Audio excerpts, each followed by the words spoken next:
Champions trophy के शुरू होने से ठीक पहले आईसीसी की नई वनडे रैंकिंग आई। टीम इंडिया के लिए खुशखबरी लाई तो पाकिस्तान ने एक बार फिर से नाक कटाई। तो क्या आईसीसी चैंपियंस ट्रॉफी तीन खिलाड़ियों के लिए, तीन धुरंधरों के लिए आखिरी वनडे टूर्नामेंट, आईसीसी टूर्नामेंट साबित होगा? क्या आपने कभी क्रिकेट में सोचा है कि जिसका बल्ला चल ना रहा हो, जिसके बल्ले से रन नहीं निकल रहे हो, लेकिन फिर भी वो खिलाड़ी नंबर 1 बन जाएगा और बड़े बड़े दिग्गजों को पीछे छोड़ देगा? इस लिस्ट में विराट कोहली का नाम भी है, क्योंकि मैं बात कर रहा हूं पाकिस्तान के पूर्व कप्तान और स्टार बैटर बाबर आजम की। जी हाँ, बाबर आजम पिछले कुछ वक्त से फ्लॉप है। अब पाकिस्तान में जब ट्राई सीरीज हुई तो भी उनका बल्ला शांत रहा, उनके बल्ले से रन नहीं निकले। बावजूद इसके बाबर आजम, वो पाकिस्तान जो अपने ही घर पर ट्राई सीरीज का जो आयोजन किया गया था उसमें पूरी तरीके से हार गई, फाइनल मुकाबला जीत नहीं पाई। अपने ही घर पर अगर वो इस तरीके से लगातार मैचेस हारेगी। चैंपियंस ट्रॉफी के शुरू होने से ठीक पहले आईसीसी की नई वनडे रैंकिंग आई। टीम इंडिया के लिए खुशखबरी लाई तो पाकिस्तान ने एक बार फिर से नाक कटाई। जी हां, चैंपियंस ट्रॉफी शुरू होने जा रही है और उससे ठीक पहले आईसीसी ने वनडे की एक नई रैंकिंग जारी की है। वो पाकिस्तान जो अपने ही घर पर ट्राई सीरीज का जो आयोजन किया गया था उसमें पूरी तरीके से हार गई, फाइनल मुकाबला जीत नहीं पाई। अपने ही घर पर अगर वो इस तरीके से लगातार मैचेस हारेगी तो रैंकिंग में तो नुकसान होगा ही होगा। तो जो नई रैंकिंग आई है उसके मुताबिक पाकिस्तान को बहुत ज़्यादा नुकसान हुआ है, लेकिन हिंदुस्तान सर तान कर खड़ा हुआ है, सर पर ताज सजा हुआ है। नंबर 1 हिंदुस्तान अभी भी बना हुआ है।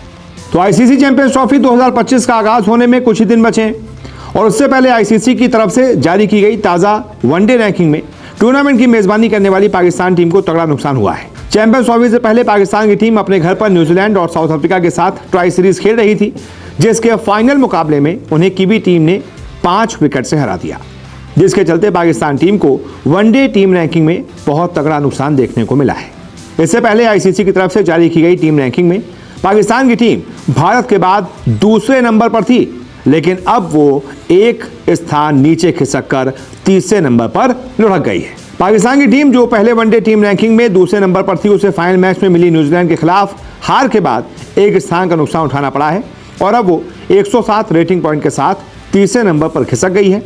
ऑस्ट्रेलिया टीम, जिसको भले ही श्रीलंका के खिलाफ 2 मैचों की वनडे सीरीज में क्लीन स्वीप का सामना करना पड़ा हो, फिर भी वो दूसरे नंबर पर पहुंच गई है। क्या आपने कभी क्रिकेट में सोचा है कि जिसका बल्ला चल ना रहा हो, जिसके बल्ले से रन नहीं निकल रहे हो, लेकिन फिर भी वो खिलाड़ी नंबर 1 बन जाएगा और बड़े बड़े दिग्गजों को पीछे छोड़ देगा?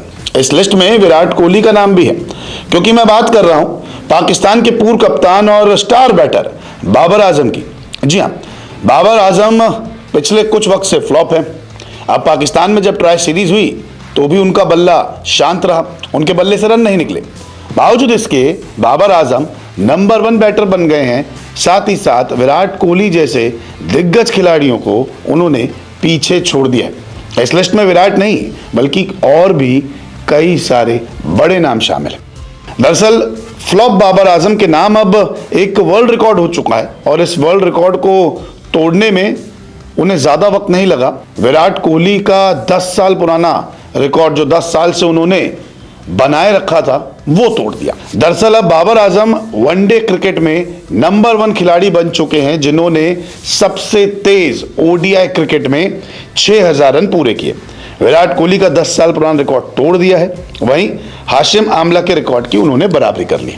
तो विराट को पीछे छोड़ा, हाशिम आमला के साथ खड़े हो गए हैं। फ्लॉप बाबर आजम बड़े रिकॉर्ड बना चुके हैं। दरअसल हाशिम आमला ने 123 पारियों में वनडे क्रिकेट में 6000 रन पूरे किए थे, वहीं बाबर आजम ने भी 123 पारियों में ये रिकॉर्ड अब अपने नाम कर लिया है। चूंकि बाबर आजम एक्टिव प्लेयर हैं, इसलिए इनका नाम हाशिम आमला से पहले लिया जाएगा। विराट कोहली को यह कारनामा करने के लिए 136 पारियां लगी थी।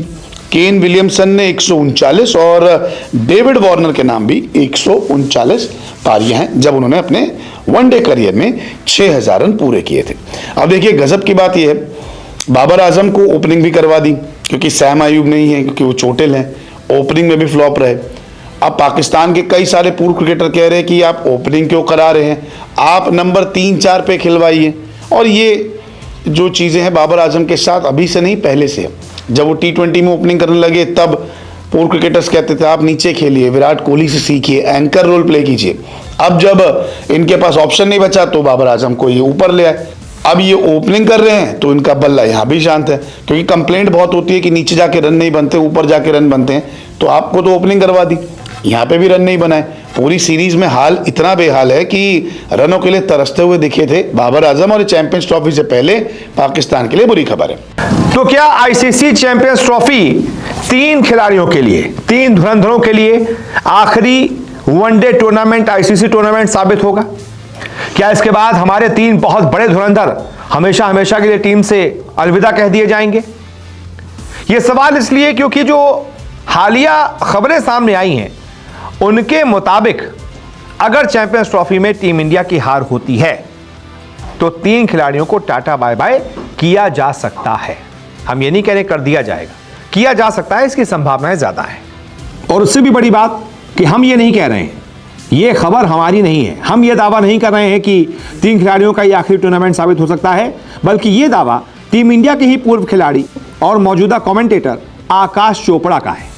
आकाश चोपड़ा ने बड़ा दावा करते हुए यह कहा है कि रोहित शर्मा, विराट कोहली और रविंद्र जडेजा, ये चैंपियंस ट्रॉफी इनका तीनों का आखिरी आईसीसी इवेंट हो सकता है।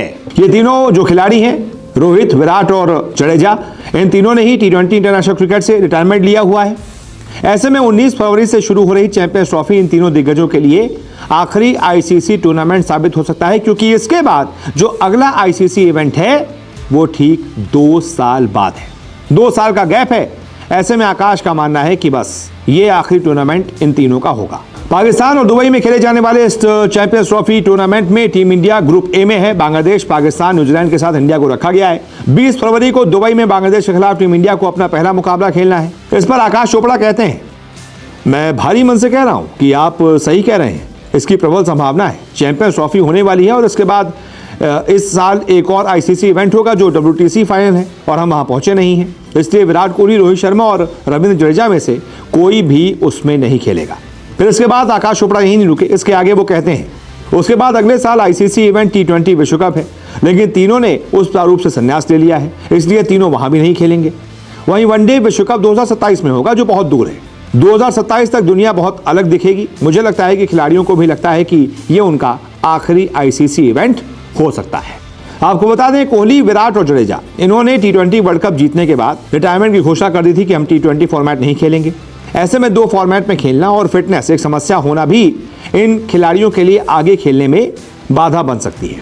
हालांकि इन तीनों में से एक खिलाड़ी है जिसके लिए कहा जा सकता है कि उसकी फिटनेस तो बाधा नहीं बनेगी, हाँ उम्र का फैक्टर और फॉर्म का फैक्टर हो सकता है कि वो ना खेल पाए। नाम है विराट कोहली। फिटनेस कोई बाधा नहीं है उनके लिए, वो हो सकता है अगले 5 साल भी खेल जाएं अगर उनका फॉर्म अच्छा रहे, तो उनके लिए तो 2027 का वनडे विश्व कप खेलना कोई बहुत बड़ी बात नहीं है।